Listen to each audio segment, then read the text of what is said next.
15 years, I'm not sure, after 15 years from the establishment of the fund, we can spend the interest accruing to the fund simply by simple majority in Parliament. And so I will recommend that we keep the Heritage Fund until when it is appropriate for us to spend it. That will also help us to build buffer. This is not the only problems we're going to have in this economy. Economies are cyclical. There are ups and downs. And so when we are down, we could rely on the buffers like the Heritage Fund in future. Thank you, Mr. Chairman. Thank you very much. And the second one is on Ghana's carried interest in our oil blocks at 10%. Do you think time has come for us to change the kind of petroleum agreements we sign and to tax holders of the block, or, as it were, to change our petroleum agreements to suit the times? Thank you.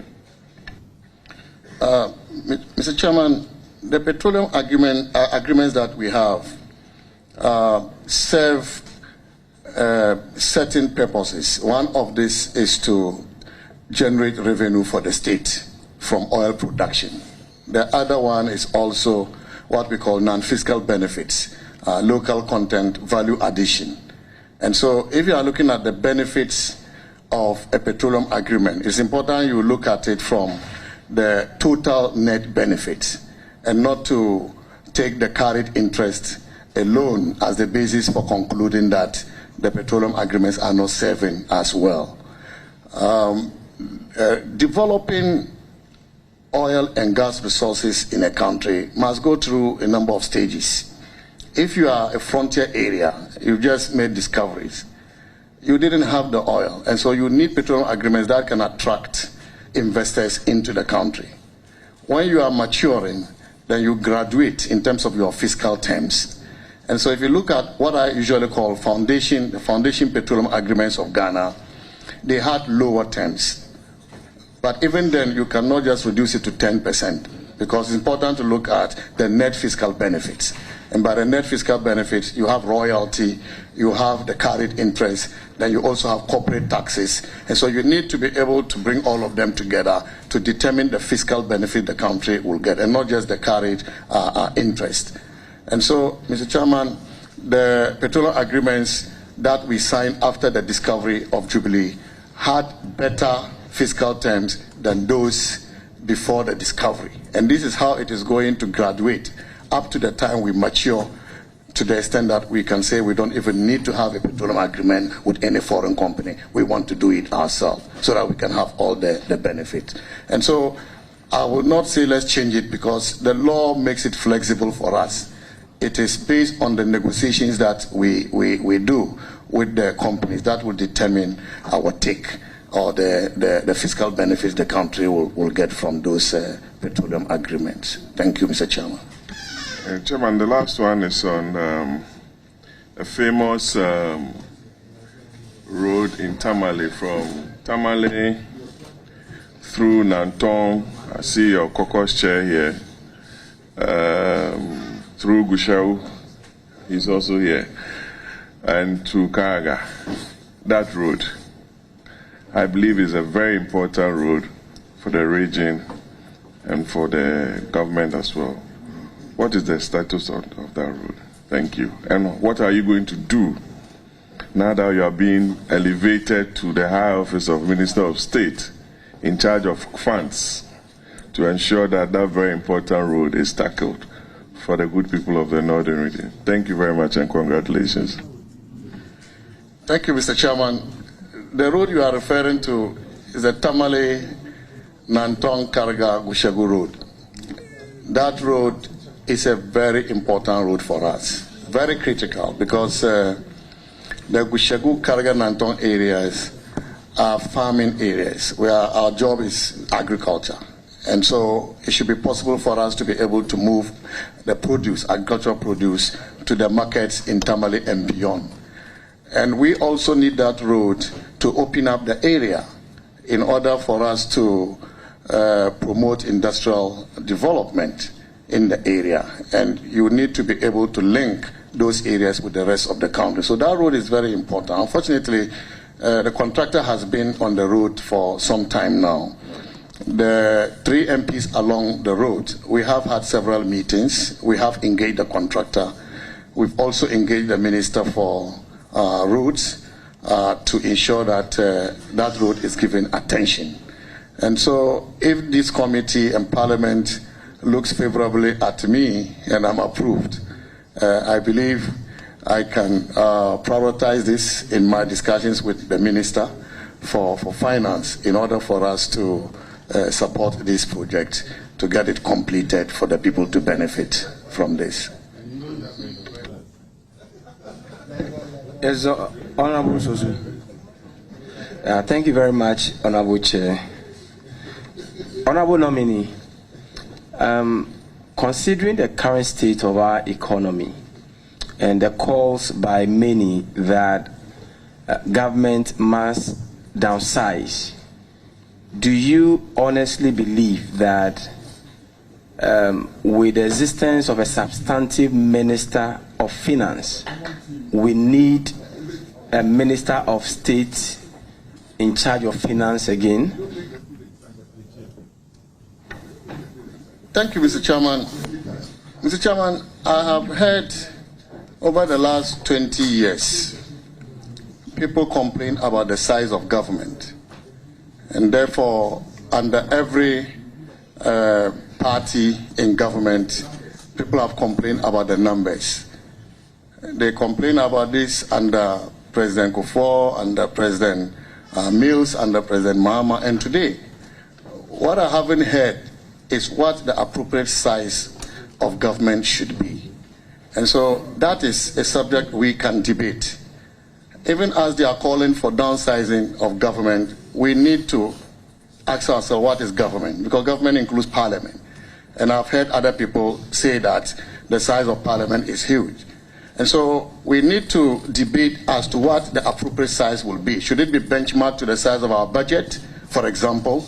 Should it be benchmarked to the size of our population, for example? And so this is a subject we can continue to discuss to determine the appropriate size.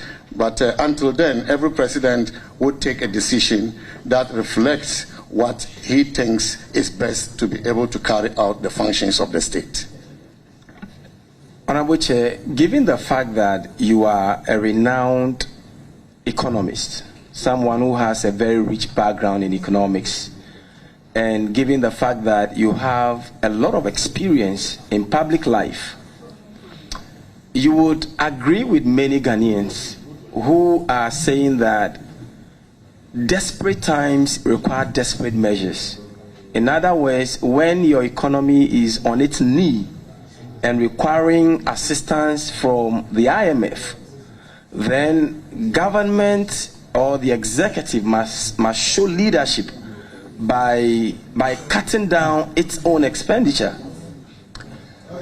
Don't you agree that it stands to reason that where there are duplications of ministers, particularly in charge of a similar sector, there will be the need to reduce the numbers in those areas as a way of showing commitment, especially when you're asking others to have haircuts? Mr. Chairman, I think that we need to put this in proper perspective. As I indicated earlier, downsizing is relative. For example, the number of ministers President Akufo-Addo had in his first term, it's not the same as today. And so to that extent, there has been downsizing. But as I listen to you, it appears you are still not satisfied. And this is why I said earlier that downsizing is relative. To what extent? What will be the appropriate size? I haven't heard anybody mention that appropriate size. And so if we have to debate and agree as a country that let's benchmark the number of ministers we have in any government to the size of the budget, or let's benchmark it to the size of the population of our country, that in my view will be more scientific and appropriate means of determining what the size of government should be. Thank you, Chair. Honorable nominee, what would you consider as a very progressive policy direction to reduce our debt levels so we can reach debt sustainability? You can reach debt sustainability in three main ways, if you like. The first one is by increasing your GDP. By increasing productivity, production activity, and then through that increasing the size of the gross domestic product. You can also do this by increasing the size of your revenue. And then you can also do this by reducing your expenditure. And so there are different ways by which you can improve debt sustainability, because revenue and expenditure side will lead to reduction in the debt size, because your deficit certainly will be reduced. And so apart from the revenue expenditure side, then as I indicated, you need to also look at how to improve the supply side so that productivity is enhanced, economic activity is enhanced, and then the gross domestic product can be increased. Thank you. Mr. Chairman, I was asking what kind of leadership he will provide in that respect. So in other words, all these examples you gave us, which one would he prescribe? Available leader.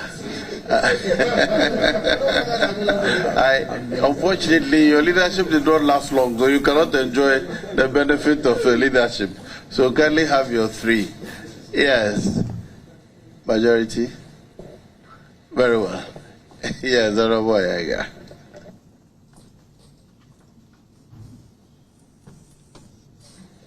Thank you very much.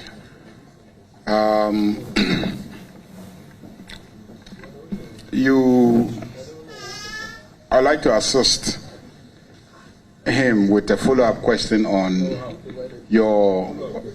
Yeah, that's my prerogative to use my first main question as a follow-up to build on a point, because the key issue is the size of government, cutting down on expenditure.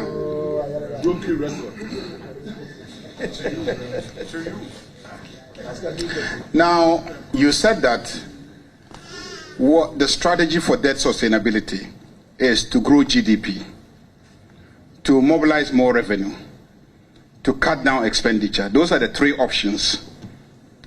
Now, tell me, how much time does it take to grow GDP? How much time does it take to improve revenue mobilization? And relative to how easy it is to cut down on expenditure. In a crisis like this, do you think that those advising you to cut down on expenditure are just being political?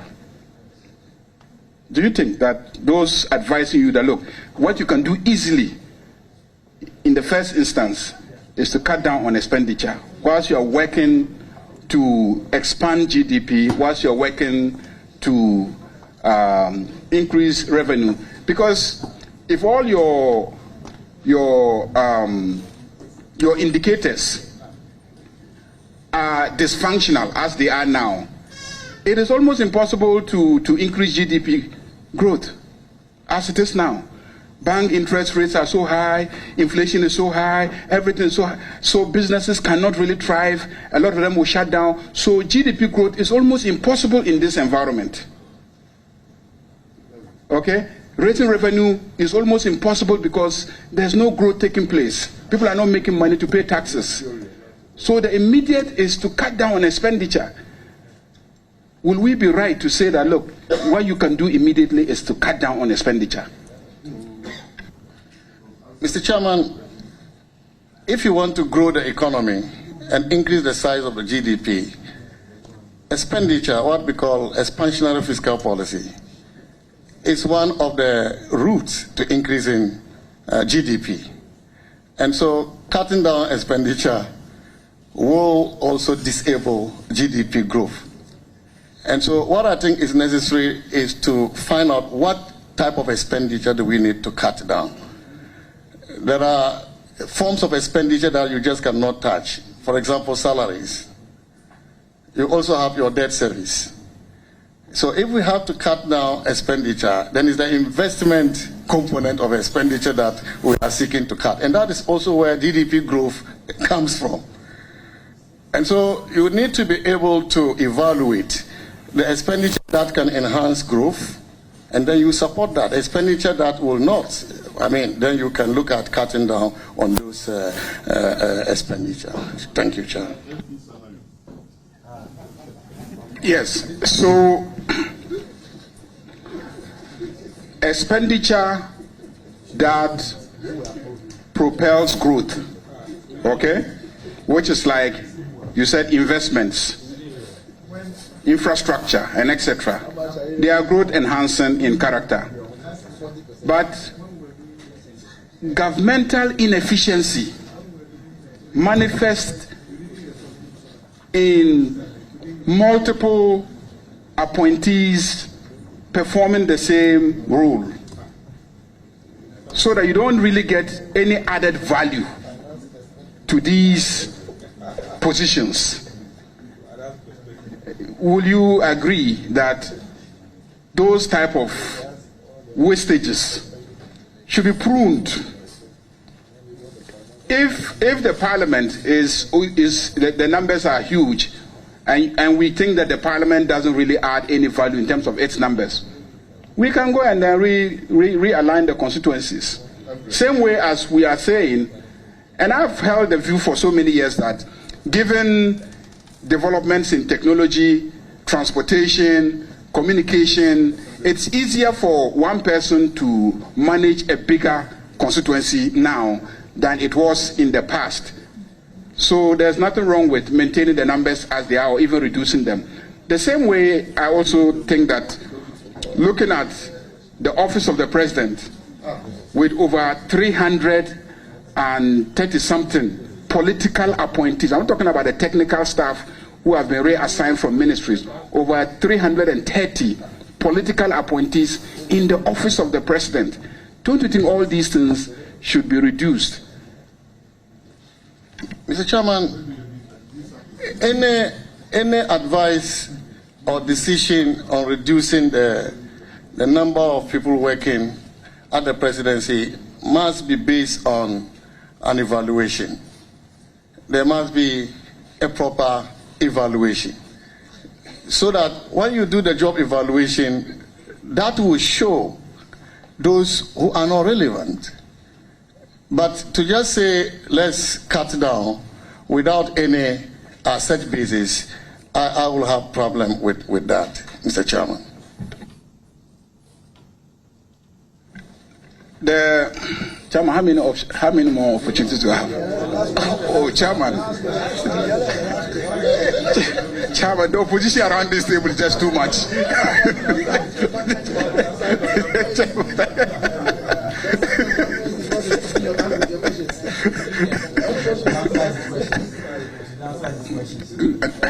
No, we are finding solutions to the problems of this country. Chairman, my last question would have been his exact role at the ministry, but I will not ask that question, Mr. Chairman.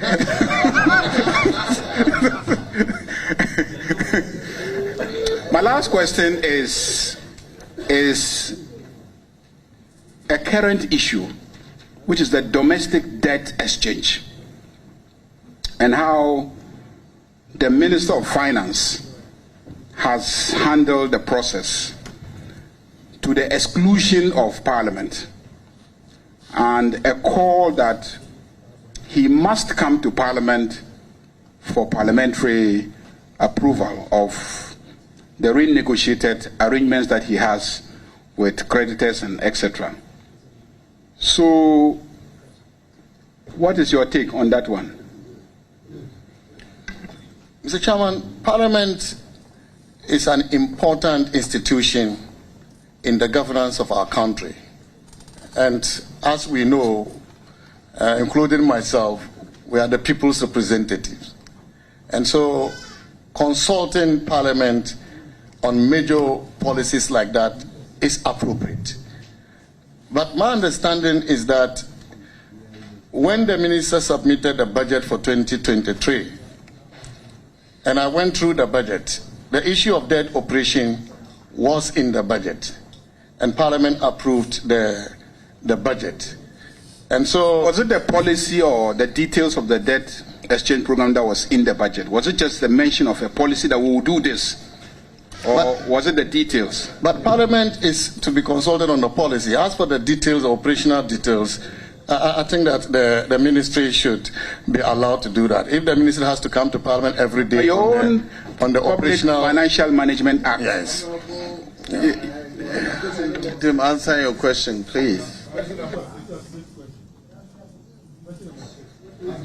So I'm saying that if every minister has to come to Parliament to consult on the operational details of every policy, I'm wondering whether government can run. And so, Mr. Chairman, my understanding is that Parliament approved the debt operation, and that is what the minister is implementing. Thank you, Chair. Very well. I'll move on. Yes, Honorable Zera. Well, that's my brother. Yeah, that's my brother. I need to say something nice to you. Congratulations, my brother. And I greet all my relatives. Nitumapam. Nah. Honorable Omni, I have only one question for you. And of course, you and I have known ourselves for long, so I know what your capabilities are. And I just want you to share with this committee, having been at the Energy Ministry as a Deputy Minister for, I think, close to 6 years, you would have garnered a lot of experience and a lot of insight into nation building, basically. How do you think this experience is going to help you in your new position? And what would you say is your legacy at the Energy Ministry? Thank you. Thank you, Mr. Chairman. I'll start with the legacy. As you know, I was Deputy Minister. I was supposed to assist my ministers, and I successfully served under 3 ministers of energy: the Honorable Bachi Ajako, the Honorable John Peter Ameu, and the Honorable Matthew Opoku Prempe. I think that it is an important legacy because 3 ministers have come to meet me there. And the fact that the fact that I've been able to work with them successfully to deliver on their mandate given them by the President, I think it's a very important development in my life. I've gained so much experience, diversity of experience from the 3 ministers I've served under. And I am going to the Ministry of Finance when I'm approved by this committee and Parliament to continue to apply that experience in my working relationship with the Minister for Finance. Thank you. Yes. Gisela.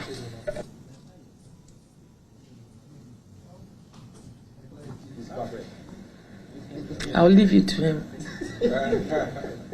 Honorable nominee, good evening, and good evening to your family and friends. As a former MC of Tamale Metropolitan Assembly, what financial reforms would you recommend to municipal, metropolitan, and district assemblies as you head to the Ministry of Finance?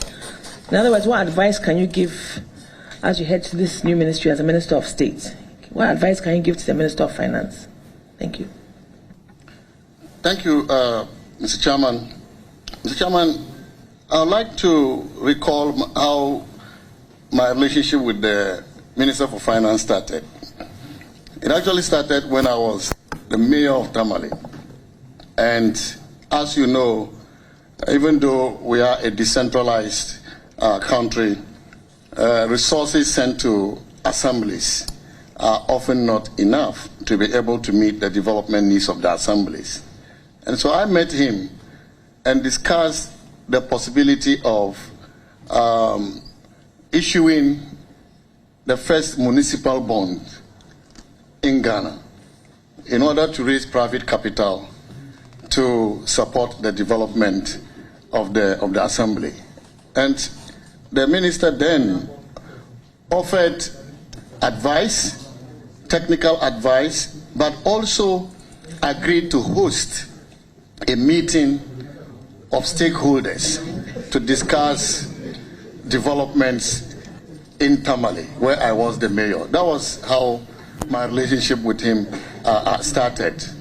And so in future, we may be looking at that possibility in order to insulate our over-reliance on government finances for the development of metropolitan and district assemblies. But more bonds.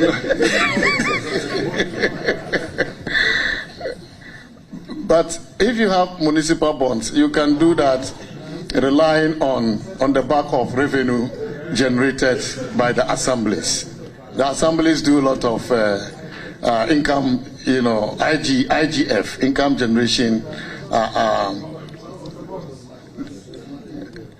The assemblies get revenue from different sources apart from what the government allocates to them. And so you can do a municipal bond against those revenue. Also, you can do a municipal bond for a project that will generate revenue to pay for the bond. And so these are all opportunities that we could explore. Thank you, Mr. Thank you, Mr. Chairman. As you mentioned the bonds, everybody on the table got excited because I think there's fatigue and people are becoming a bit risk averse after the ecosystem of bonds that have been issued by the Ministry of Finance, I think, have got a bit of a shake-up. So,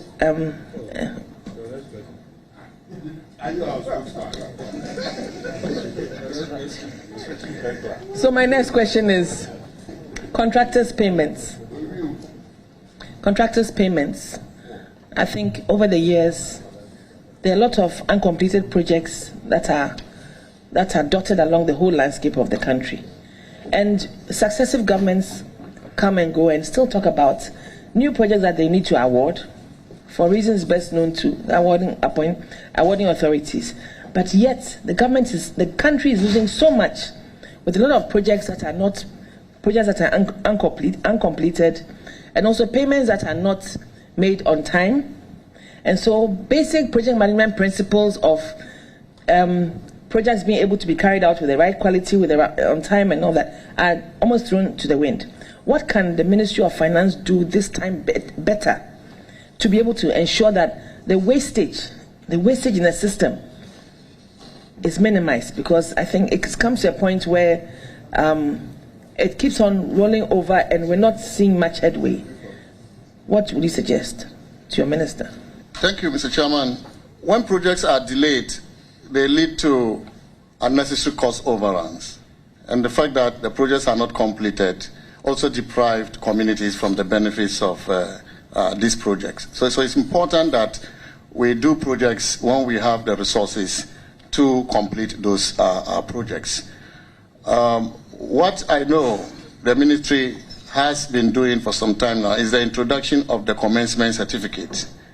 That you will not be able to start a project unless you have a commencement certificate.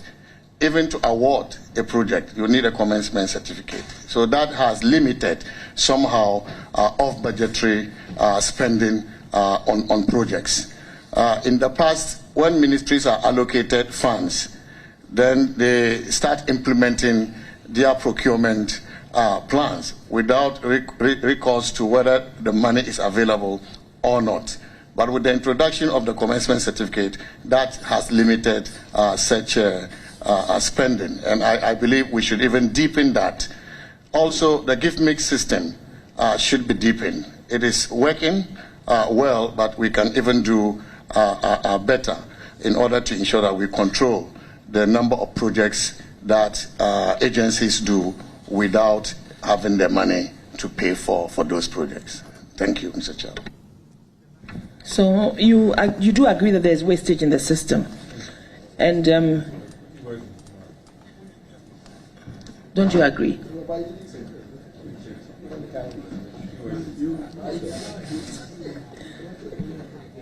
Honorable nominee, I think sometimes what you suggest is sometimes more of a bit of a theory than a practice. Because from what we know in the built environment ecosystem, things have still not changed for the better as you suggest. So I would plead that if you do get the nod, when you go there, try and make a change. Now my last question is, what would you do if your advice isn't taken? Mr. Chairman, the sector minister takes responsibility for every policy implemented by the ministry and eventually to the president as the president of the country. So I can advise, but I'm not sure my advice will not be taken. Thank you, Mr. Chair. Okay. Eric, before you, yeah.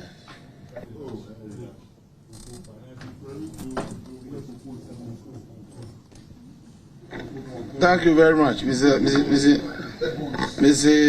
Chairman. The honorable nominee raised the issue of municipal bonds. And I've heard colleagues talk about cocoa bonds and several other bonds.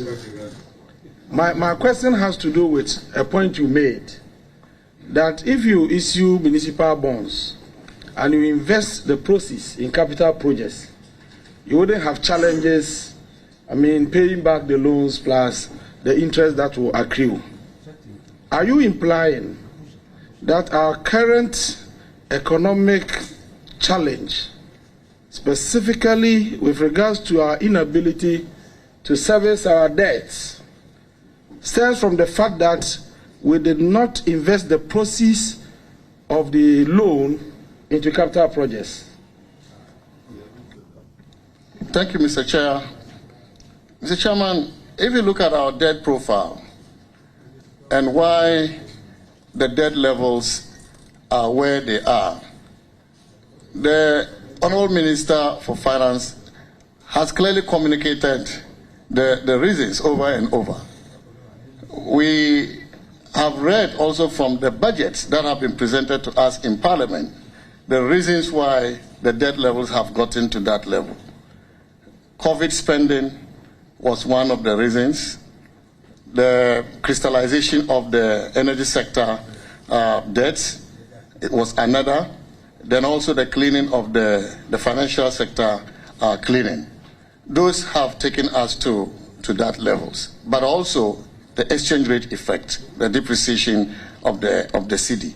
And so we understand very well where the debts are coming from.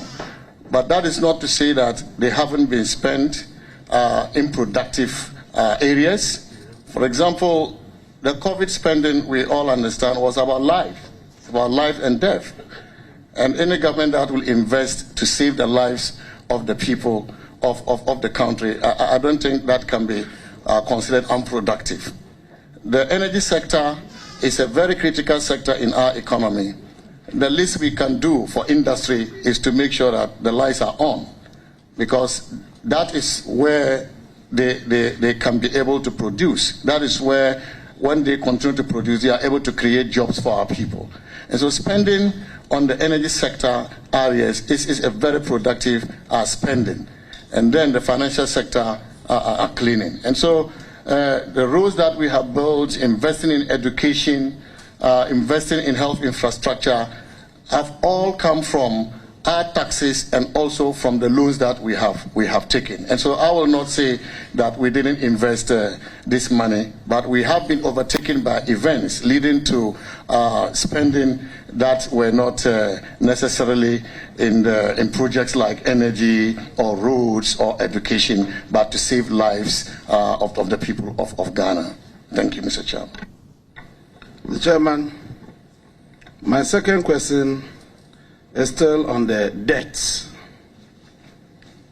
We normally attribute our current economic challenge to COVID-19 and the Russia-Ukraine war. But you know, when the impact of COVID came down, G20 made available a facility, a program, the Debt Service Sustainability Initiative, under which countries that subscribe had debt service suspension that offered them some kind of relief to enable them restore fiscal consolidation.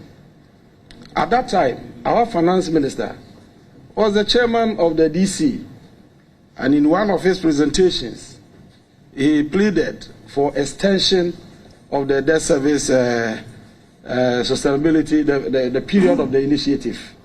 Unfortunately, Ghana did not subscribe to that. Can you explain to us why, in spite of our debt level and the fact that we are unable to service the debt, leading to the restriction or the closure of our access to the bond market and several other consequences, Ghana refused to take advantage of this special initiative, which was developed to offer relief to poor countries like us? Thank you, Mr. Chairman. Mr. Chairman, whilst I appreciate the point made by the honourable member, I don't have brief on this subject matter. And so, Mr. Chairman, I'm unable to provide an answer to this. Thank you, Chair. Mr. Chairman, can the nominee assure this committee that you will go and look into it and later furnish the committee with...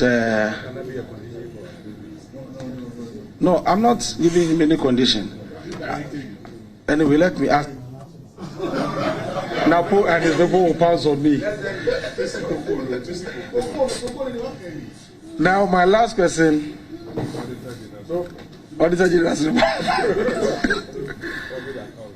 Mr. Chairman, as the upgraded Deputy Minister of State, has just stated, I'm interested in the issue about how we have handled the resources meant for the fight against COVID-19. Honestly, the pandemic devastated nations and thrown a lot of nations off track. Unfortunately, when you look at the Auditor General's report that was submitted to us, clearly we have not handled the resources very well. Now we are at the IMF trying to be enrolled onto a program from which we estimate to have about $3 billion to resuscitate the Ghanaian economy. Now, if we give you the nod, you move into that ministry, you move to the Ministry of Finance. What assurance can you give to the good people of Ghana that if given the opportunity, you go into that ministry, and if by God's grace we succeed in our negotiations with IMF and the facility is granted to us, you will collaborate with your minister to ensure judicious use of the resources that will be made available to us, so that we won't have a report damning as what was captured in the Auditor General's report to us. Honourable, before you come to that, Auditor General's report, is it final? We here, we know that eventually when it comes before the Public Accounts Committee, what happens? Some of the so-called findings are withdrawn, some are seen to be unjustifiable. So we should be very worried how we use it and give the impression to the public that what they have said is final. But there, as if you may answer, he's talking about judicious use of public funds. Yes, Mr. Chairman, I will, to the best of my ability. Thank you, Chair.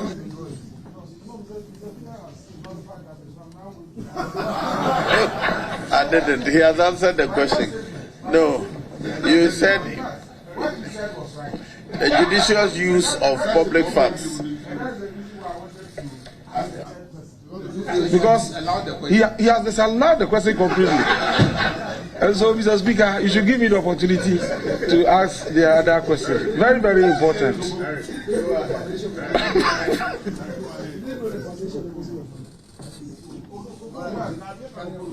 Once the foundation of the question has been, destroyed, the question can no longer hold, and the new question must be, posed to the nominee. Honorable nominee,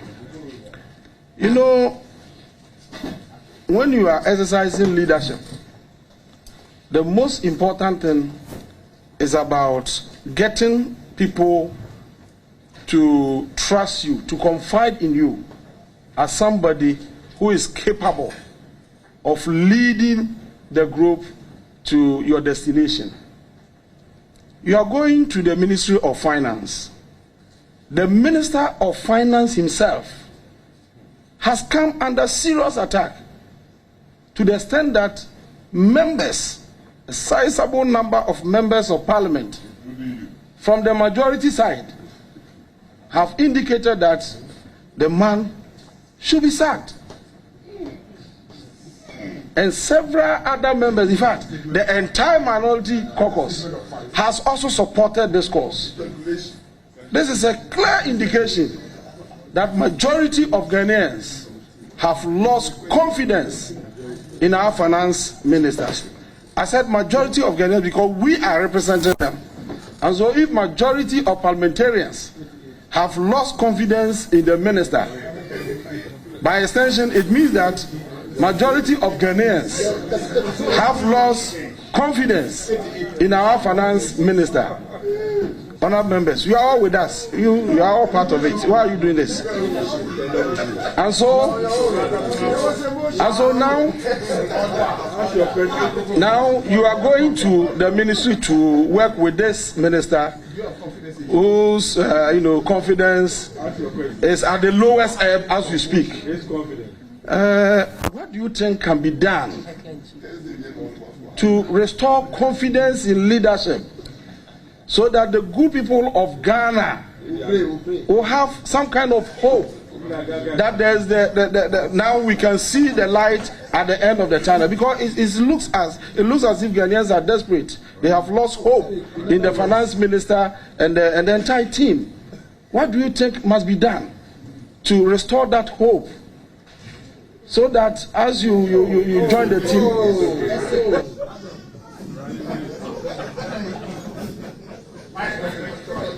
Mr. Chairman, thank you very much, Mr. Chairman. Mr. Chairman, I think we all know that life is not a fixed one. Life is ups and downs. And in the life of every country, there will be downturns. There will also be times of good things happening to the country. And we face these things independence. And so it is true that we have faced some challenges in the management of our country. I mentioned COVID, and just when COVID was subsiding in terms of its fiscal impact, the Russia-Ukraine war also came. Inflation around the world increased because food prices went very high. Petroleum prices went very high. And we can see several countries, the central banks of several countries, using monetary tightening to contain inflation. But this Minister for Finance, the Honorable Ken Ofori-Atta, has not abandoned ship. He's still here to take us through these troubles, through these difficulties, and I can see light at the end of the tunnel. Inflation just reduced after 19 months or so. Last month, inflation has come down, although marginally. There is hope in sight. The economy has recovered from when we grew at 0.5% in 2020, when COVID afflicted us so much. Now we are growing at positive growth rates. And so the economy is going to recover and recover. And I think that bold leadership is not to run away from our troubles, but to stay, work with people, and with the grace of God, get around those troubles and bring hope back. And that is what I see the minister and the entire government is doing at the moment. Thank you. Very well. Yes, Honorable Minister for.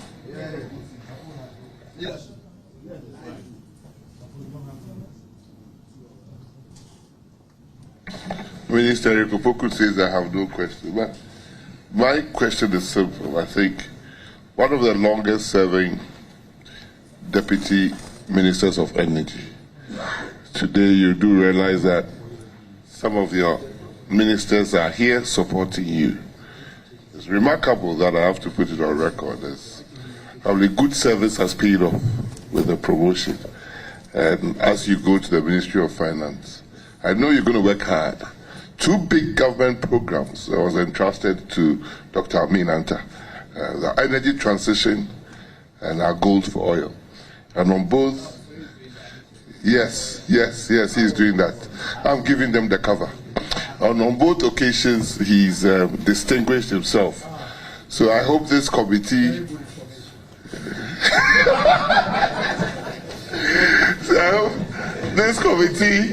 would see our colleague, when you look at the Constitution, the qualification to be a minister really as a member of Parliament, your qualification.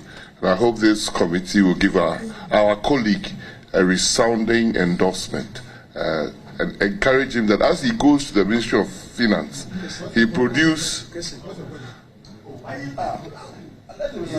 governance, me and you. So, you see, virtue is never to ask questions. Let's get it right. It's never. It's to compliment as well. So I'm complimenting him for the work that he has done. Let me compliment. I have 3 shots at compliment. This is number 1. Address me. Chairman, thank you. Go away. So your work, the president has seen and has promoted you. So continue to do the hard work, and God will continue to raise and make you better. That's my first compliment. My second compliment. Honorable, if you are going to ask another question, I'll allow you. Okay, I have 2 other questions. Compliment is enough. Please ask a question. Yes, Honorable Agad.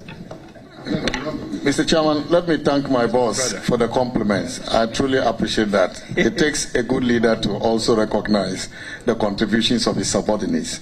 And I'm greatly indebted to you for the opportunity of working well with you. I thank you. Honorable Dr. Amin Anta, let me place on record that Honorable Anta has been an elder brother to me, and so I'd ask him just 2 questions. I would have exhausted my 3 questions, but because he's my elder brother, ask 2. Doc, on the 14th of February, Reuters reported that the IMF had appointed a Swiss funding financial supervision advisor to provide technical support to the Bank of Ghana. And this is how they couched the language as, and I quote, the West African nation strives to obtain executive board approval for a $3 billion bailout.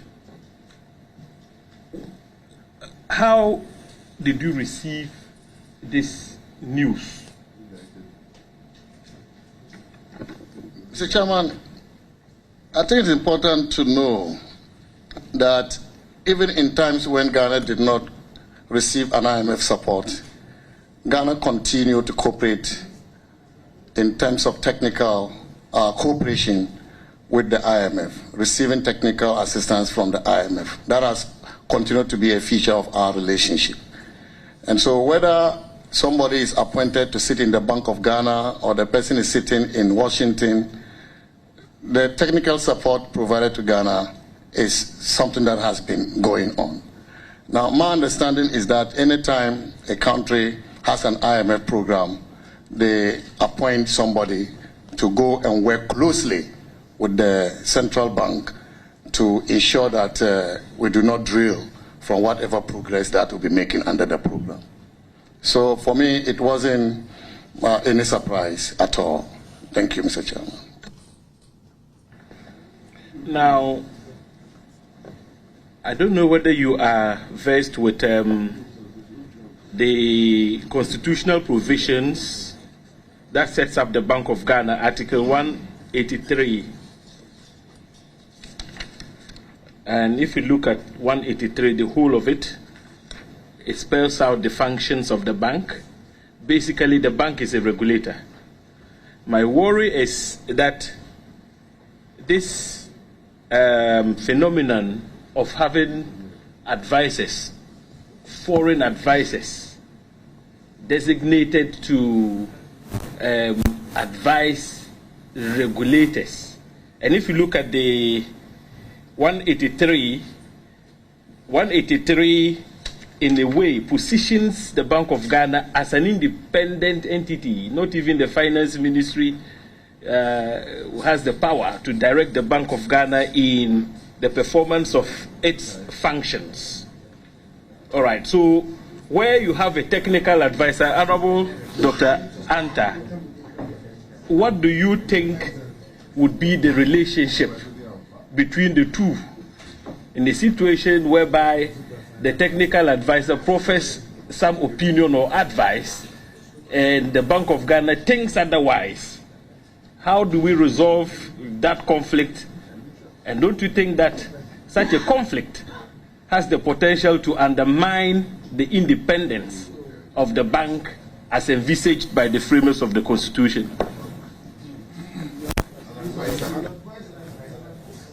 Thank you, Mr. Chairman. Mr. Chairman, Ghana is a member of the IMF, and the central bank is mostly our representative at the bank. Indeed, the IMF is the global central bank of all central banks of countries. And so that relationship already exists. And the advice they give to our central bank, I'm not sure has in any way ever conflicted with the regulatory duty, the regulatory work of the central bank. As far as I know, the central bank has a board, and the board is supposed to be taking decisions and making policies and approving policies of the bank. And so to the extent that an advice proffered by somebody appointed by the central bank is inconsistent, or to the extent that it would derail whatever progress the central bank is making in its monetary policy, I doubt if the central bank will give in to that, Mr. Chairman, because they have done well over the years working with the IMF, but I'm not sure in any way that relationship has somehow conflicted with the regulatory duties of the central bank. I'm not sure about that. Mr. Chair, with your leave, honorable colleague, I have chairman's leave for clarification. Okay, I just want a clarification on that, something so that.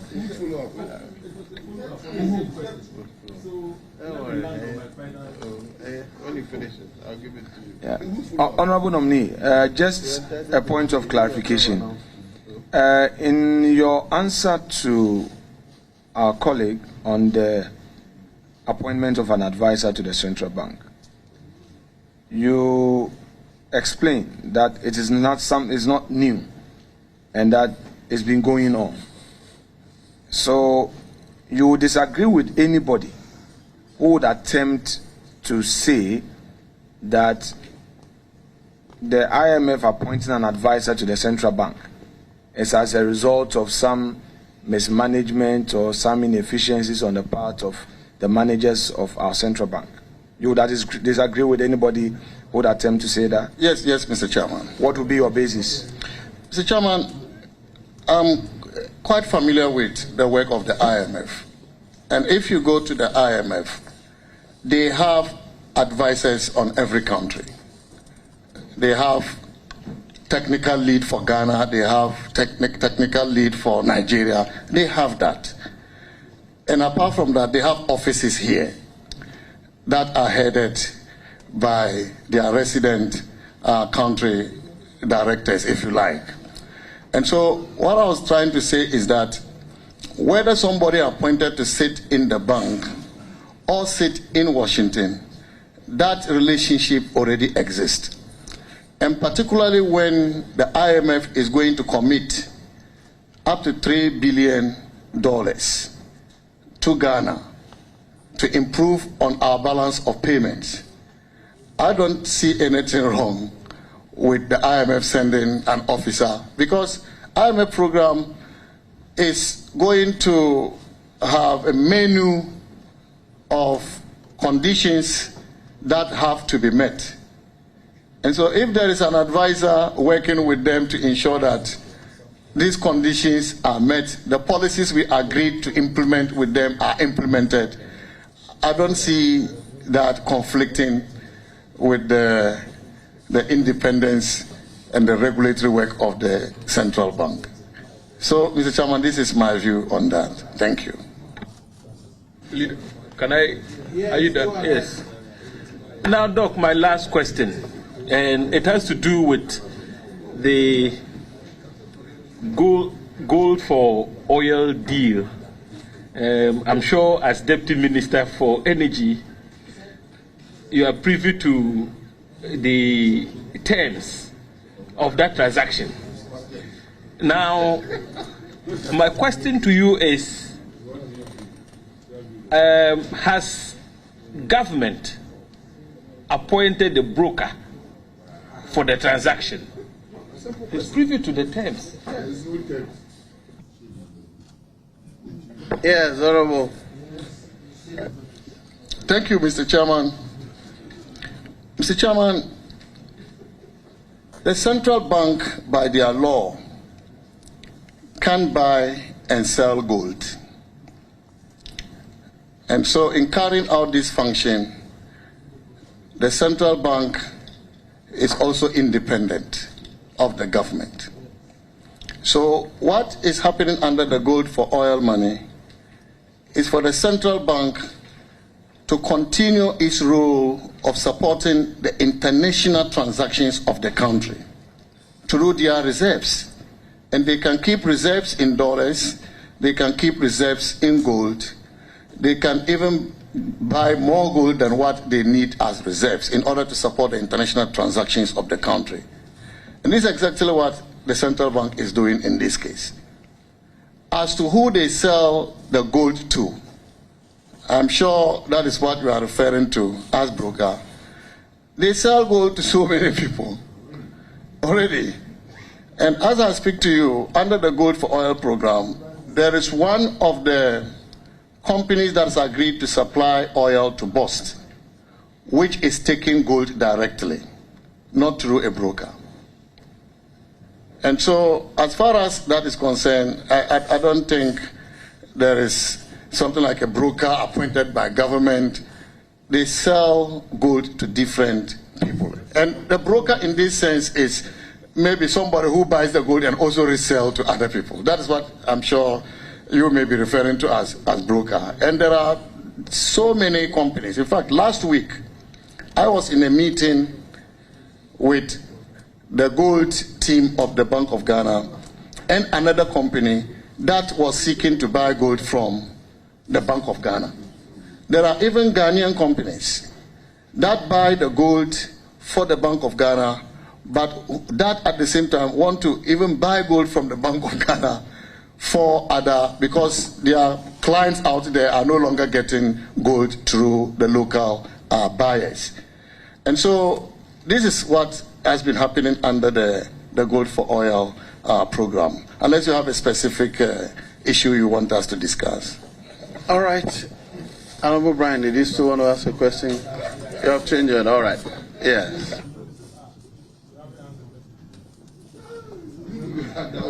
Thank you very much, Mr. Chairman.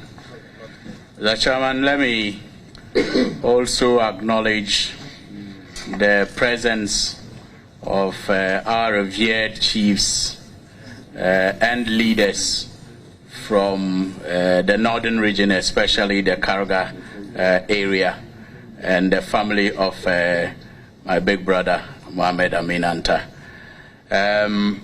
Let me begin from where my colleague, Honorable James Agalga, left off. The gold foil. And your previous minister, under whom you worked, has just revealed that you at the ministry was in charge of this transaction.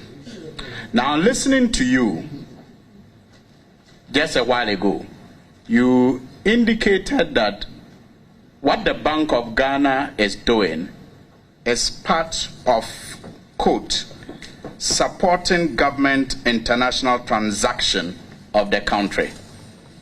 It's part of their role to support government international transactions of the country. Now, if you look at Article 181, especially 5 of the Constitution, shouldn't such international transactions be subject for Parliament's consideration? Thank you, Mr. Chairman.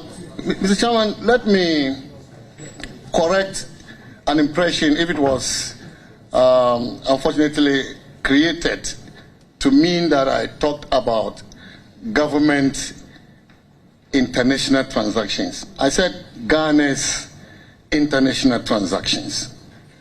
And so when BDCs, bulk distribution companies, go to the Bank of Ghana in search for forex to pay for the import of petroleum product, that is an international transaction of the country. So the Bank of Ghana performs that duty by supporting through their forex reserves or gold reserves international transactions of the country.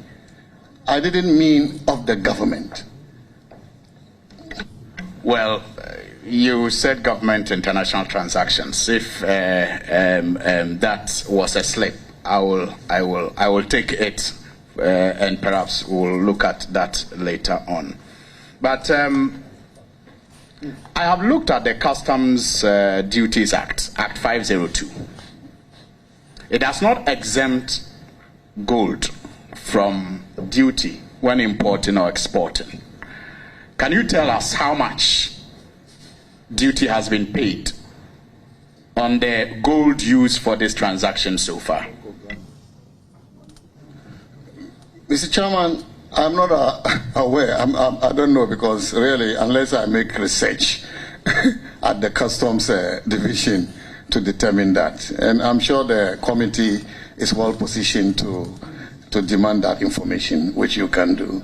But the Bank of Ghana, as I said earlier, has been buying gold and selling gold. And so if we want to know the duty they have paid, it may be important to also contact the Bank of Ghana, since they have been doing this for some time now. Thank you. Thank you. Mr. Chairman, we have a number of legislations in this field. You have the Minerals and Mining Act, Act 703, that should license, people who want to buy or sell gold or even own gold. You have the Bank of Ghana Act that also prohibits the import and export of gold without Bank of Ghana's authorization.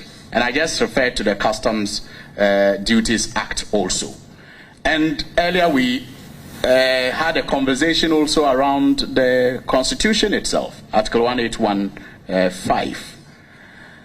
Given this lack of transparency, or seeming lack of transparency, and obvious confusion in the minds of many when you listen to the discussions across the country, especially in relation to whether there is a fair exchange, that recognizes the value for what each party is presenting, whether they are brokers or they are intermediaries, whether these brokers or intermediaries are foreigners or local.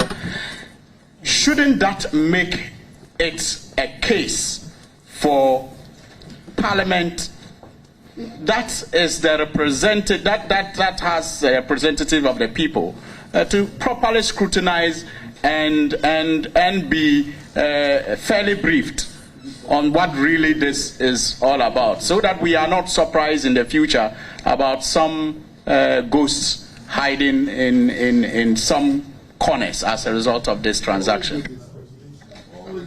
Mr. Chairman, I know that Parliament scrutinizes the work of the Central Bank, of the Bank of Ghana.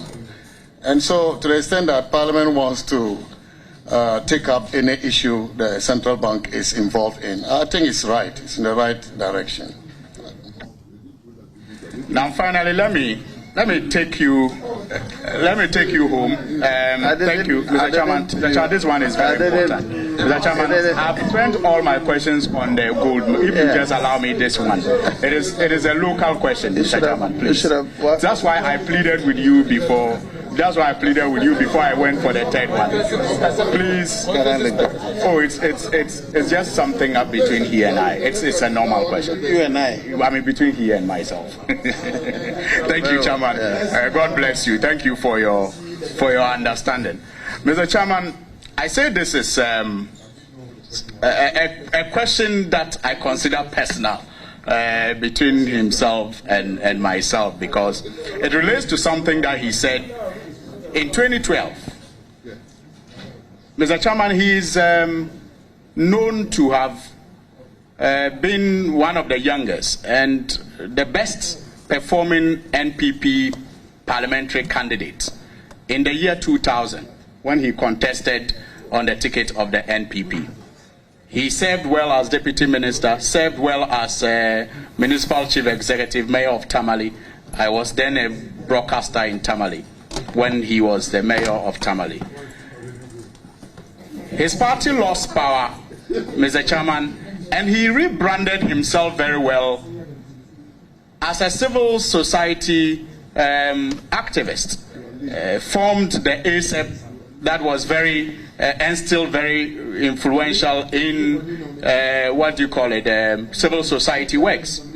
The Chamber, he said something that struck me when he almost was transitioning from politics, and I want to share with him, with your permission. He said, Northerners have not benefited from NPP and NDC. He said, Northerners have not benefited from NPP and NDC. And he said, quote, with all the elections we have participated in, with all the political parties we have been committed and loyal to, what have they delivered to us? Have we gotten the true meaning of democracy? Have we gotten the true meaning of elections? What we have gotten is poverty. What we have gotten is poverty. What we have gotten is hunger, chieftaincy conflicts, illiteracy, and ignorance. Majority of Northerners are followers and not beneficiaries of the two main political parties. We are being used. When there are conflicts, we are there.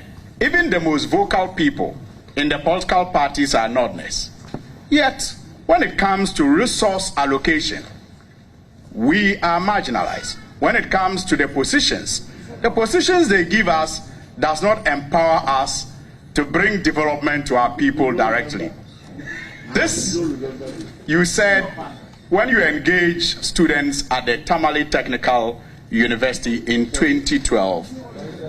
Mr. Chairman, with your experience again in government, what do you think about this thought-provoking speech that you made that day?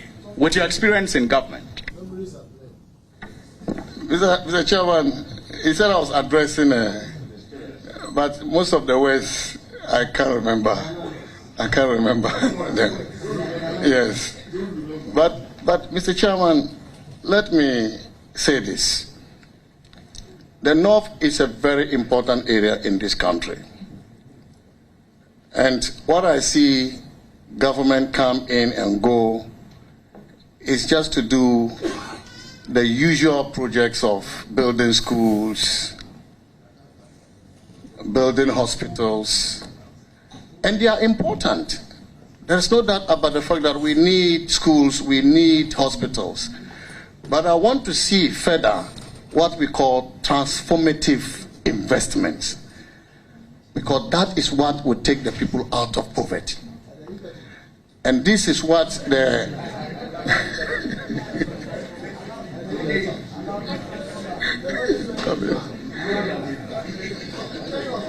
yes, Mr. Chairman, and this is what the MPP government is doing. I'm sure our colleagues know that the Eastern Corridor Road is far advanced. That is transformative because it's linking the entire north with the south, giving us an alternate route apart from the Accra-Kumasi road. And you can imagine the number of investment projects that can impact positively on the lives of the people along that route. That's transformative.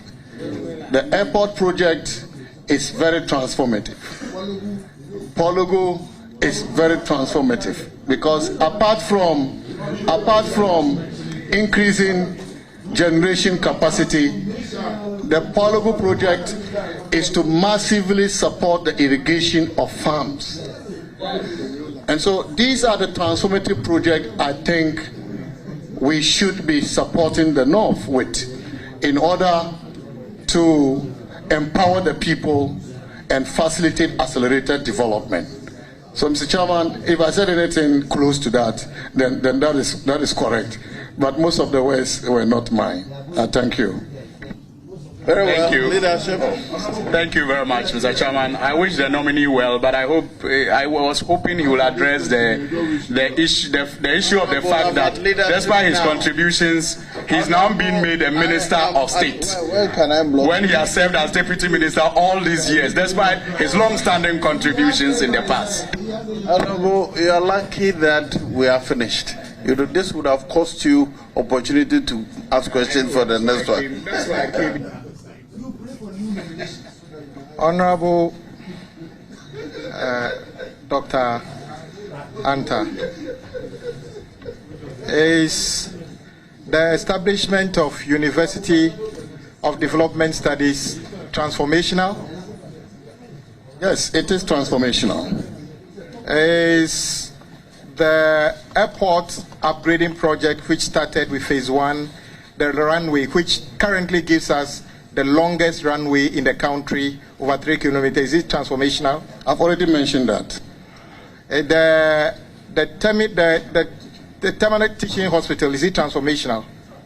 Yes, it is transformational, but it is alongside the normal projects of building hospitals and building schools. But I am saying that I want to see transformative projects. And so, yes, UDS is a transformative project. The NDC established UDS, and they must take the credit for that. But the projects I mentioned were projects the MPP has done, and that I consider transformative. Yeah, you didn't explain that the Tamale Airport project is in phases, and that the phase 1 is actually the runway, which was completed. The phase 2, which is the terminal building, actually this house approved funding. The bank pulled out, and indeed under President Akufo-Addo, the bank Santander was substituted, and this is what led to the completion of that. But if you say you mentioned the airport as NPP, that would have been saying half of the facts. That's all I want to say. Of course, I would give credit to President Akufo-Addo for continuing what has been started. Indeed, that is what the directive principles of state policy requires governments to do. So, Ridge Hospital, there's a phase which you have refused to do. Rather, you are building a Bank of Ghana at a higher price opposite. I'm not sure how many people benefit from a Bank of Ghana building instead of a hospital. But we'll leave that one at that. Okay. Do you run any private business yourself? No, Mr. Chairman. Private business? No, sir. But if you were to be running a private business and the business is in crisis, what sort of people will you require to be able to make sure, if you haven't even gotten, there's nothing speculative about this, leader. This is a committee of parliament. Yes, no. Chairman, do not allow leader to come here and use the standing order. This, he's not, leader, let me ask you, hold on. Let me ask you, he's not currently the minister, you are not the minister of finance, isn't it? You are anticipating being the minister of finance. Why should I even interview when you are not yet the minister of finance? Because I'm anticipating you are going to be that. So I don't see anything wrong if I say that if you were to be running a private business and the business is in crisis, what sort of person will you expect to run the business? As much as possible, I was hoping that you take advice, guide yourself, and rephrase your question. Okay.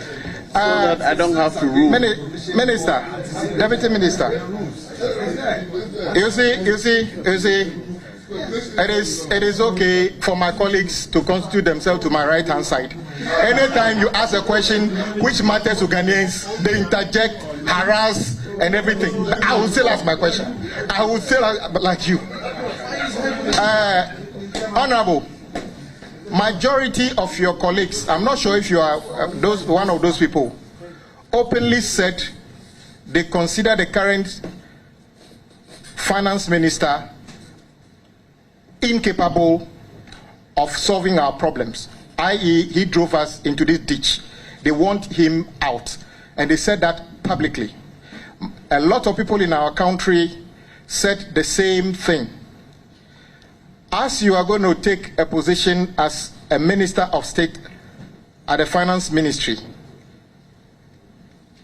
do you believe that if the substantive minister is somebody almost all your colleagues are calling on to either resign or be sacked, don't you think that taking this position, you are just going to be working with somebody who is just going to make sure that whatever qualities you have will not be shown because he's a disaster? Will you say that he should be sacked before you take your position? No, how can you use the word honorable? Change the word disaster. He is a disaster. The phrase is unparliamentary. He's not a human being as a disaster. His actions and inactions has brought disastrous consequences to the economy of this country. If you were to be the president of Ghana, President Akufo-Addo, will you still be hiring Honorable Ken Ofori-Atta as the substantive minister of finance for this country? Yes. I want your answer. Mr. Chairman, if the president wanted me to be the finance minister, he would have appointed me as finance minister.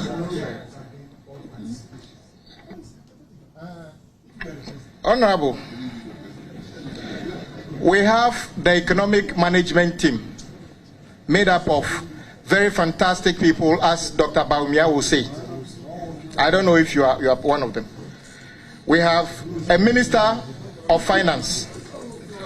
We have 2 deputies. We have economic advisors. Now you are being nominated as a minister of finance, not as a minister of state at the Ministry of Finance. Exactly what is it that the economic management team is unable to do? What the Minister of Finance and his 2 deputies are unable to do? What the numerous economic advisors are unable to do that you personally will be able to do? Thank you, Mr. Chairman. Mr. Chairman, the President has found me to be somebody who can make a contribution. And so, whatever contribution I'm going to make, I believe, together with what the economic management team is doing, I believe it will help take this country further in our development efforts. Thank you. You believe that people who I've just mentioned in all the categories, don't have what it takes to do this until you come on board? Mr. Chairman, it takes everybody to contribute to the building of a country. And so in whatever small way I can contribute, I'm happy to contribute to that. And I'm very happy that the President has recognized that I can also make a little contribution to the development of our country. You are already part of government. Is there anything you could offer which you are not already offering? I'm going to play a different role, and that will be also another form of contributing further to our development effort.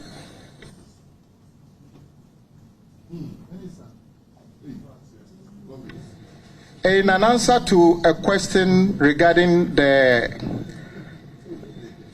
road network or a particular road in your area, you lamented, and I agree with you. Every member of parliament, even those who have roads, want that road expanded or improved.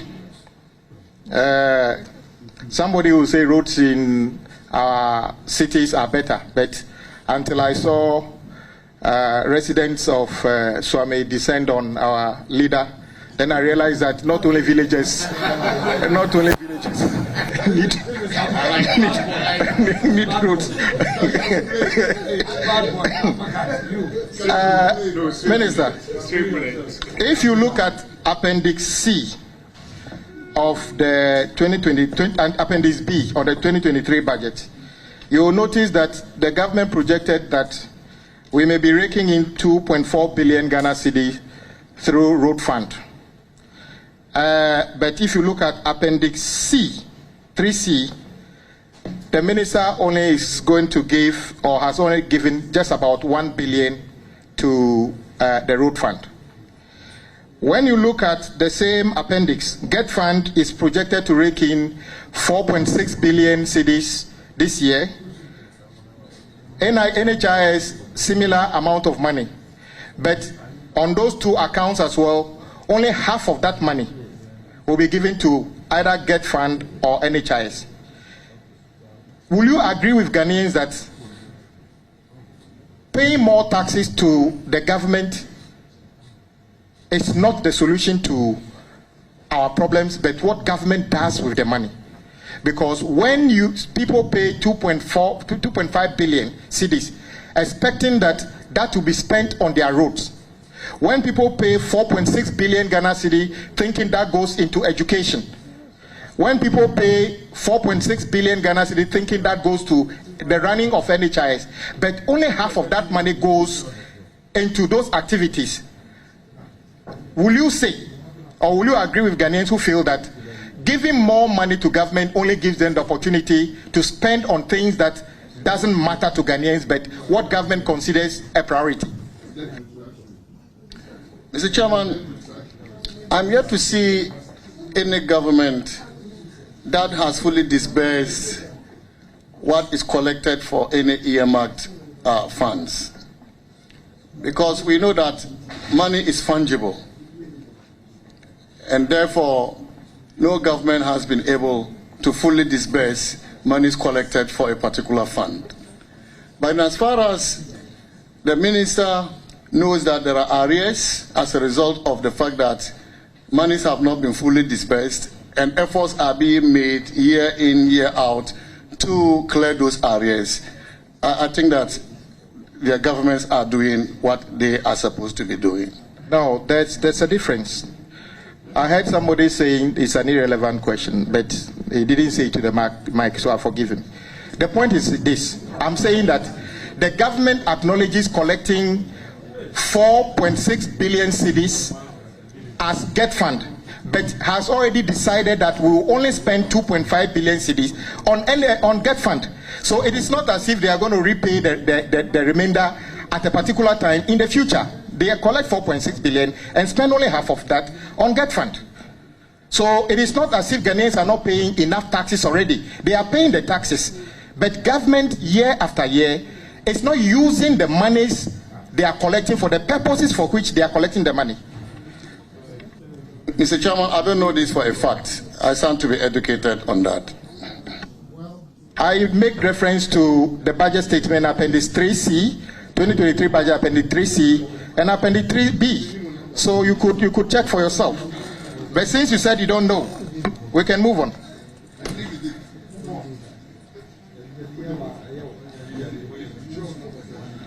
I heard you talk about having an experience in raising local bonds. To be honest, I am not a finance person, but anytime I hear bonds, it drives shivers through my bones, because the current finance minister believes raising bonds could solve our problems.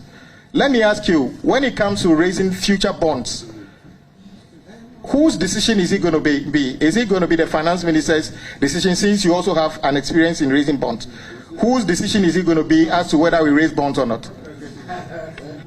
It will be the decision of government. Your ministry, I don't think that Greek minister raises bonds. The finance ministry raises bonds. Who are the ministry who will be making that decision? The president is the chief executive of the country. He has ministers, he has advisors who works with him to be able to carry out the functions of state. And it is the government that has always taken decisions on what we do in this country. Thank you.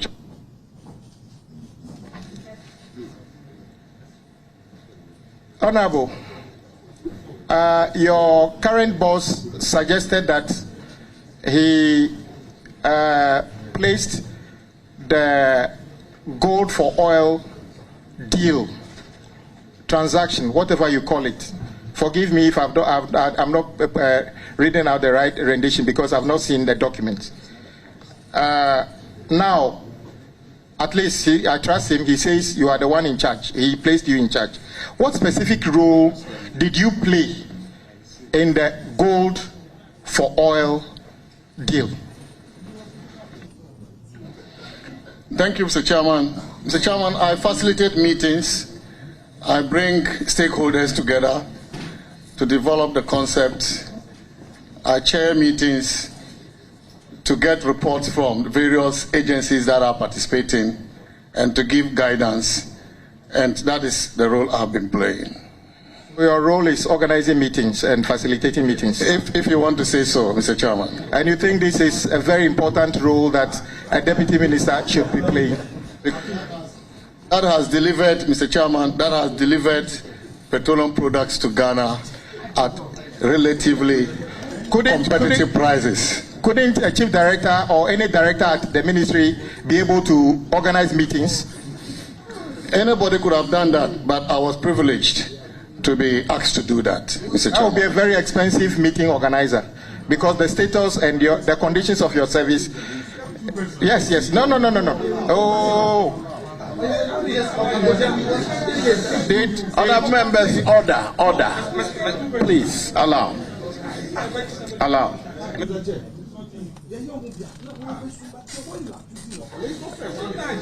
Honorable, when I say that to make a deputy minister, because I said when I say that to ask a deputy minister to be in charge of organizing a meeting, it could be anybody, not necessarily you. I'm saying that in the condition in which we are as a country, a chief director or anybody could have done that. Will you agree with me? Mr. Chairman, this gold for oil policy is an important policy of the government. And what are we there to do as ministers and deputy ministers? We are there to provide leadership. And so I thought that you understood the context.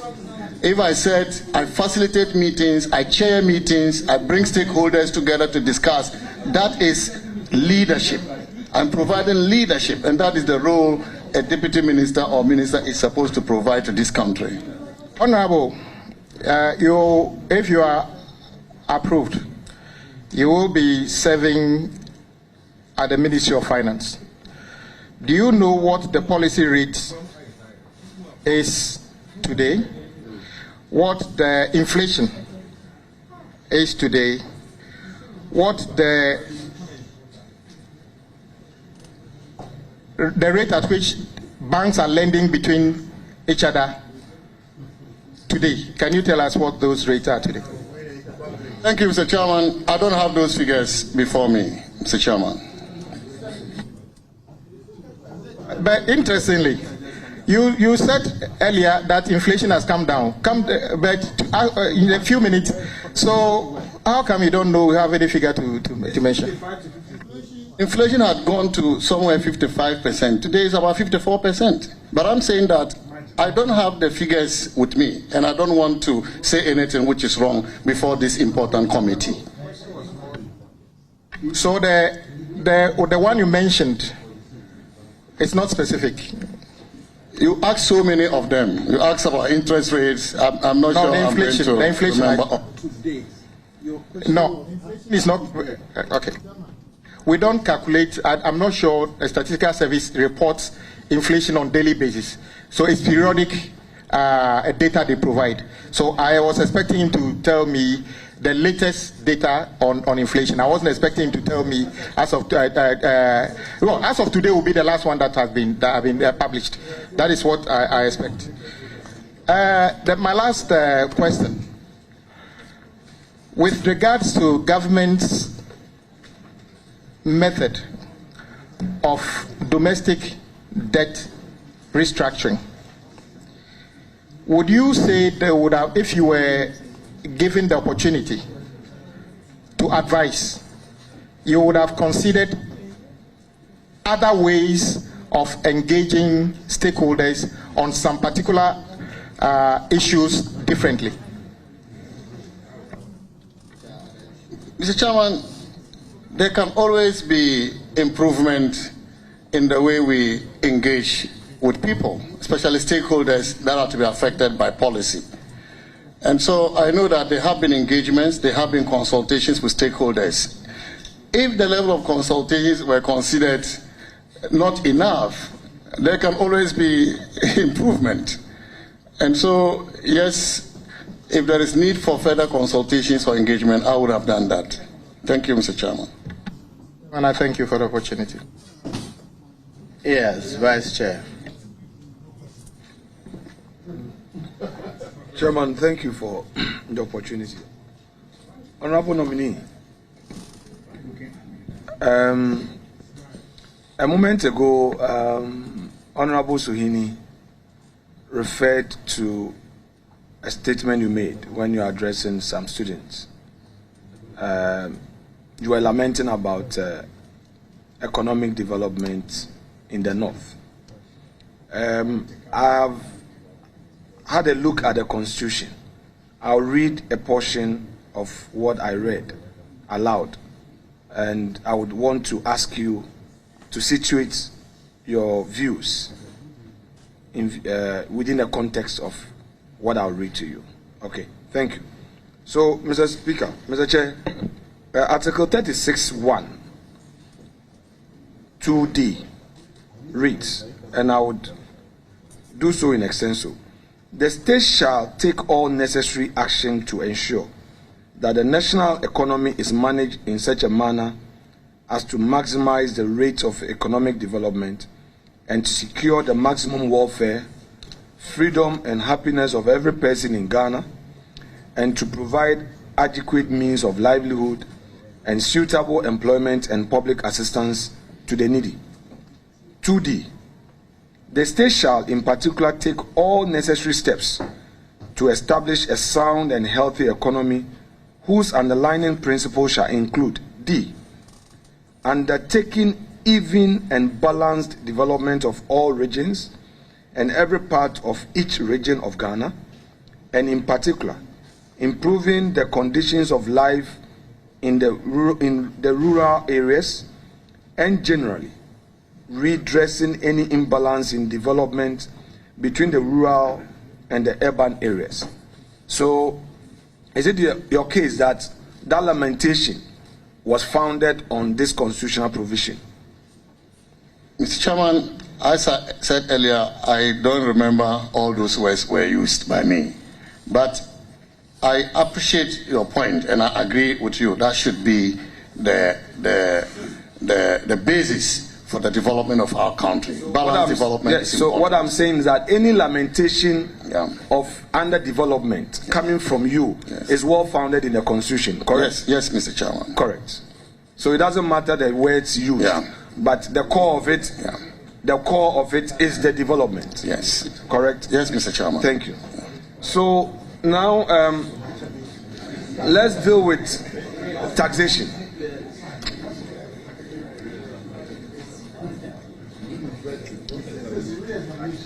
Proud to the coming into office of the Nana Akufo-Addo government, we had a certain tax regime. Which tax regime was headed by Honorable Setepe, with Honorable Atuforsen as his key deputy on those fiscal policies. Now, when Nana Akufo-Addo came into office, a number of taxes were either repealed, or the quantum or the percentage or the amount Ghanaians were paying were reduced. I can recall that so far the major fiscal policy by way of introduction of a tax or a levy is a e-levy. That is the major one I can recall. Suffice to state that we have the sanitation levy. Would you say that the burden on Ghanaians by way of taxation has significantly reduced under the Nana Addo government? Mr. Chairman, I have not done analysis of the comparative analysis of the tax burden.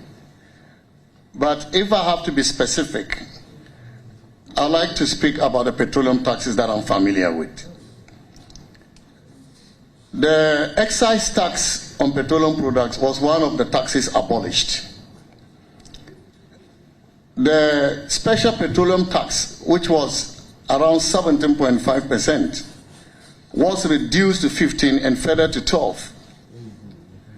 And so I've done analysis of the impact on petroleum prices, and I can say with authority that the tax burden on petroleum prices reduced from some 32% to 24%.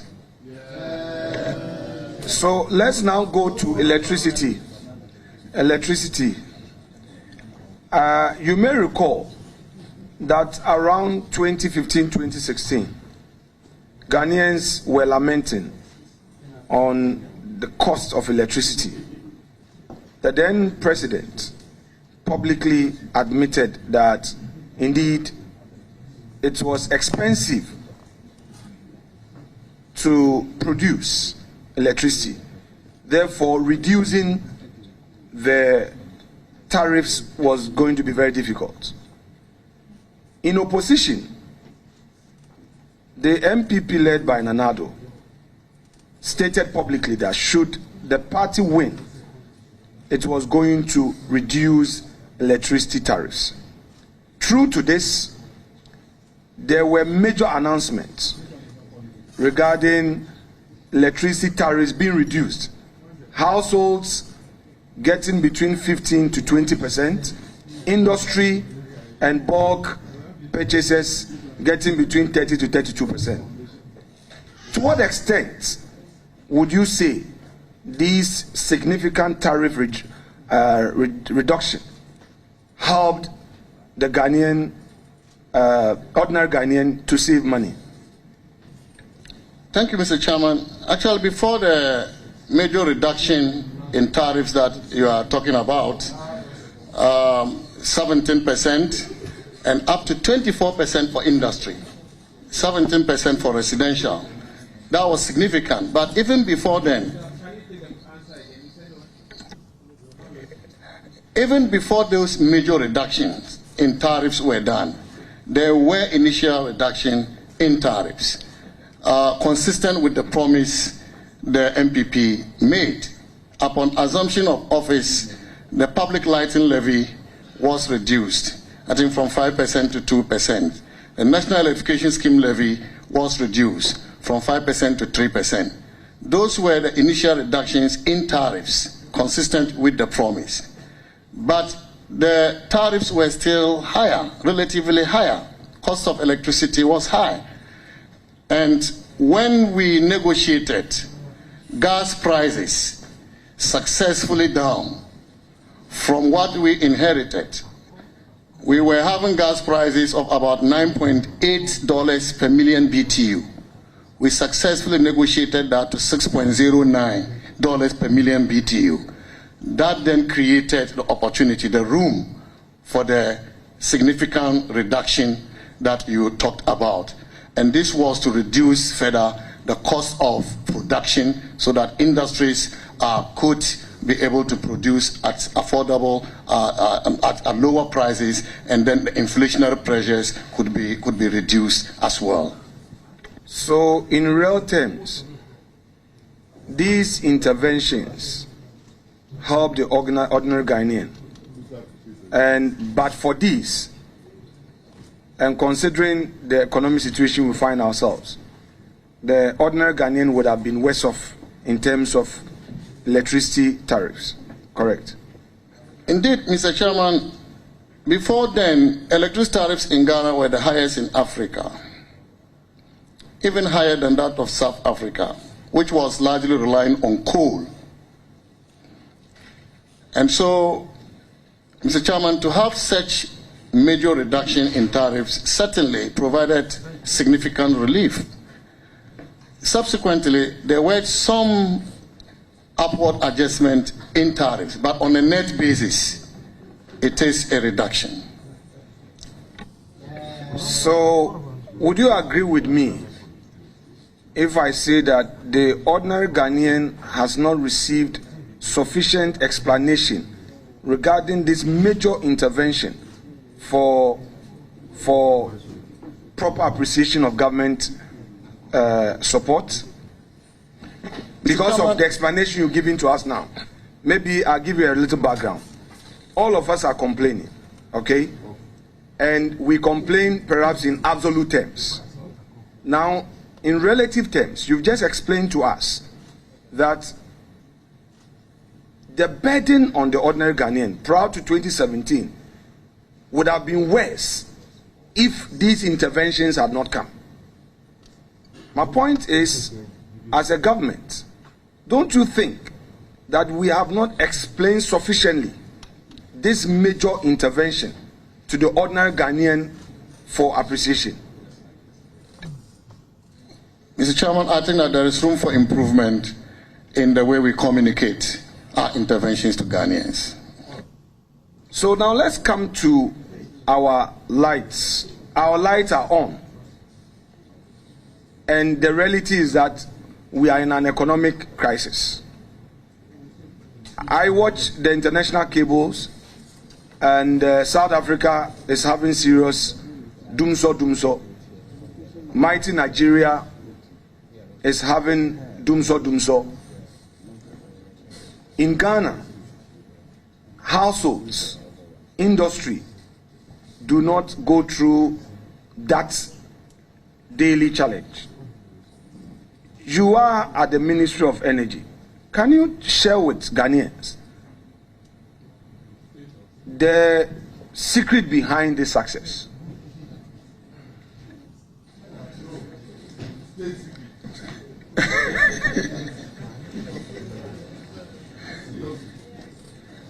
Mr. Chairman, I am very happy, and I believe the people of Ghana are happy that the lights are on.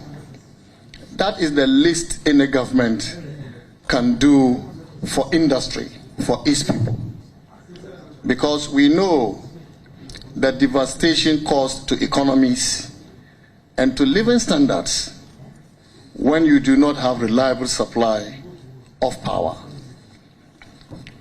Mr. Chairman, indeed, when it comes to reliability in power supply, I saw figures only 2 days ago suggesting that as far as the duration of outages and the frequency of outages are concerned, ECG is doing better than the benchmarks set by the PURC.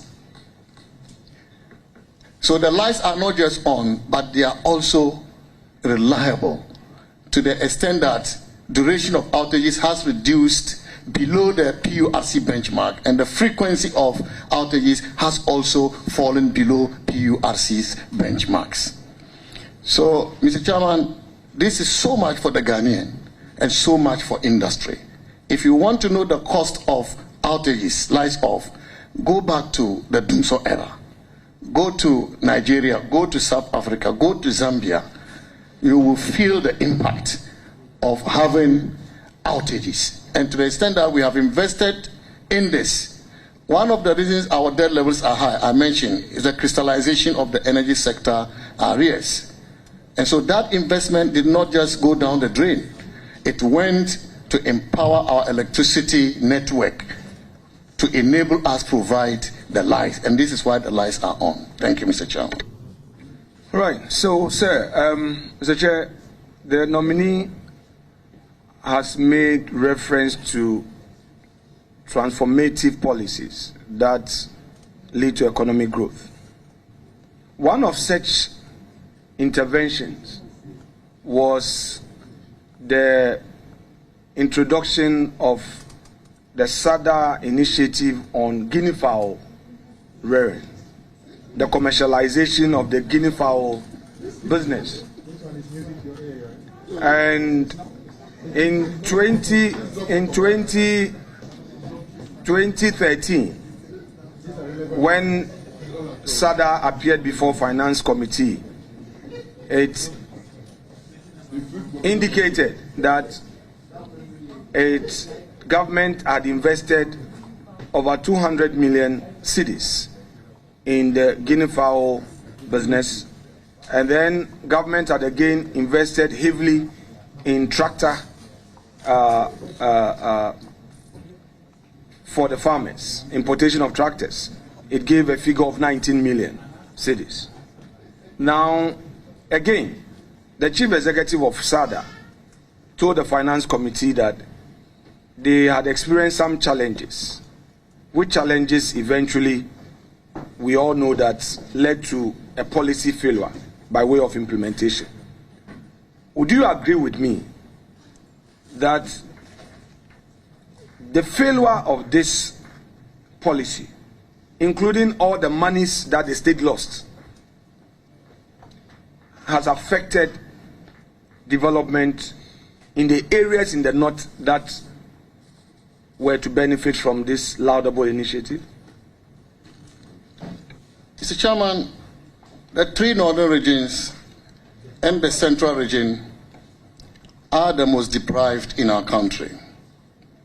And so we don't have three northern regions now. Now we have the 5 northern regions. Northeast, yes. Upper East, Upper West, Savannah, North. Yes. So 3 northern regions then, plus central region. Now 5 northern regions and central region are the most deprived. And various documents of government will prove this. Therefore, any PESWA allocated to support development in these areas that has not been spent well is tantamount to murder. Mr. Chairman, that is murder. Because any development will help improve on the living conditions of people, reduce malnutrition, improve the health, services provided to the people, provide education for the children, and generally improve on the conditions of life. And so to the extent that any resources, whether under Nkrumah or under President Mahama or under Nana Akufo-Addo, that is not spent well to improve on the living conditions of the people, Mr. Chairman, I think it is problematic. So tell us some of the interventions by this government since 2017 in the 5 northern regions, which you consider very transformative. Mr. Chairman, the most... Chairman, yeah, no. He keeps saying 5 northern regions. 5 regions in the north. But there are no 5 northern regions. 5 regions in the north. I agree with you. But he has answered that question. The records has them. So kindly ask another question, please. Mr. Chair, thank you. Now, throughout this process of vetting, one thing has been consistent: the debt situation. First of all, you will agree with me that the free SHS policy aimed at reducing burden on parents to use their income to finance secondary education, especially poor parents, which costs government has taken over and has been funding it fully since 2017, add on to our debt burden. You'd agree with me? Yes, Mr. Chairman. And you would agree with me that this is a necessary intervention to create equity so that the poor can also have access to secondary education, especially areas in the 5 regions in the north. Mr. Chairman, this is the most revolutionary development intervention in the north because it has sought to democratize education.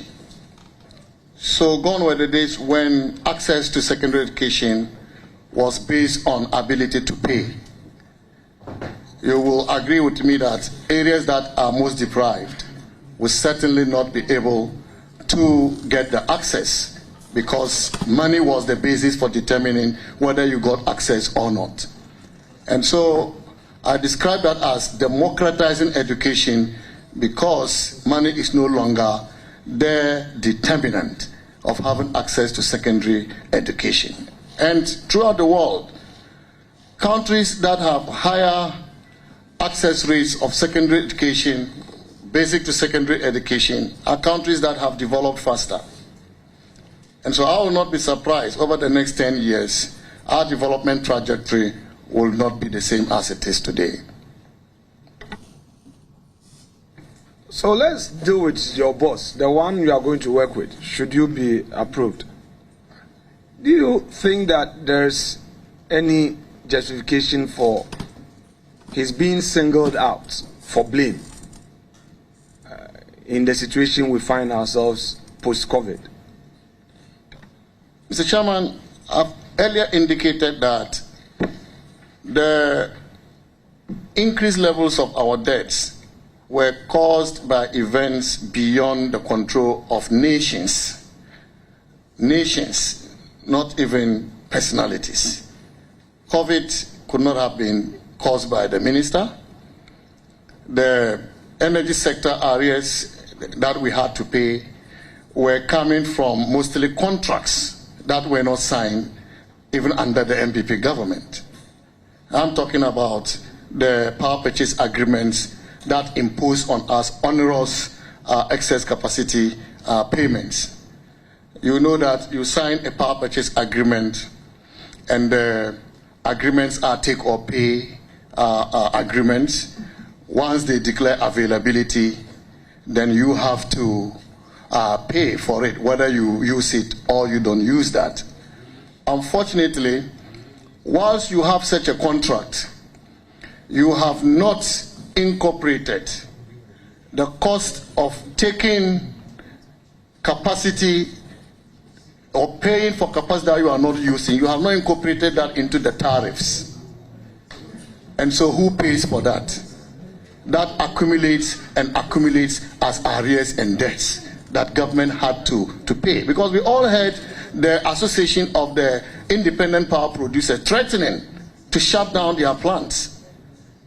Okay, and government has to pay. And so, Mr. Chairman, this minister could not have been responsible for that. Then also, let me add that you negotiate a take or pay contract. And in that contract, you take responsibility for supply of fuel. What it means is that you have guaranteed availability just by taking on the responsibility for supply of fuel. And so if a power plant says, I don't have fuel, but the plant is available, I'm available, it means that whatever cost you are paying for the non-utilization of that capacity is a cost to the country. And these are costs that have accumulated and burdened government. At some time, the legacy debt, $2.4 billion that we inherited, became about $4 billion because of the accumulation of these arrears. The minister could not have been held responsible for this. And so I think that we need to come together as a country. We are afflicted by challenges, and we need to work together, the majority and the minority side, and all the people of Ghana, to bring our country to the path of recovery and accelerated growth and development. All right, so let's go then to the debt exchange program. Your few thoughts on that. You know, the views out there are that as a result of mismanagement, government is now in default, and as a result, this debt exchange program is being introduced. Obviously, government holds a different view. With the opportunity now, would you explain to the ordinary Ghanaian in simple language what we stand to benefit from this debt exchange program? Is government doing this in good faith? Thank you, Mr. Chairman. Mr. Chairman, I think the government has explained over and over why we have had to go to the IMF for an IMF-supported program. And to be able to access the program, there are conditions that we have to meet. One of these is debt sustainability. And this is the result. This is the reason we have to do the debt operation. The debt operation is necessary because when government borrows to develop our country, we all stand to benefit. And so when government calls on all of us to make sacrifices in order for us to achieve the debt sustainability levels the IMF has negotiated with us, I think it is just right that we show our patriotism, our nationalism. And this is why I think that this debt operation will help assuage the economic pain when the economy recovers as a result of the support we are going to get from the IMF. But it's not just the IMF, because there is what we call catalytic effect. When the IMF approves, the board approves, and the IMF starts disbursing, you will have other financing assurances, other flows coming from other bilateral, multilateral partners. And that together, I believe, will put our economy on the path to recovery. So what do you think government should do differently to earn the trust of the ordinary Ghanaian in this effort? I believe that the people of Ghana will soon see the impact, the benefits of the programs we are implementing. I believe so. And I have always trusted in the Ghanaian. I have always trusted the Ghanaian. When the Ghanaian sees the truth, they acknowledge it. And so when conditions are changing, the economy is recovering, inflation is going down, interest rates are coming down, and then businesses are getting more credit facilities, more roads are built, more schools are built, etc., etc., the trust of the Ghanaian will be reassured.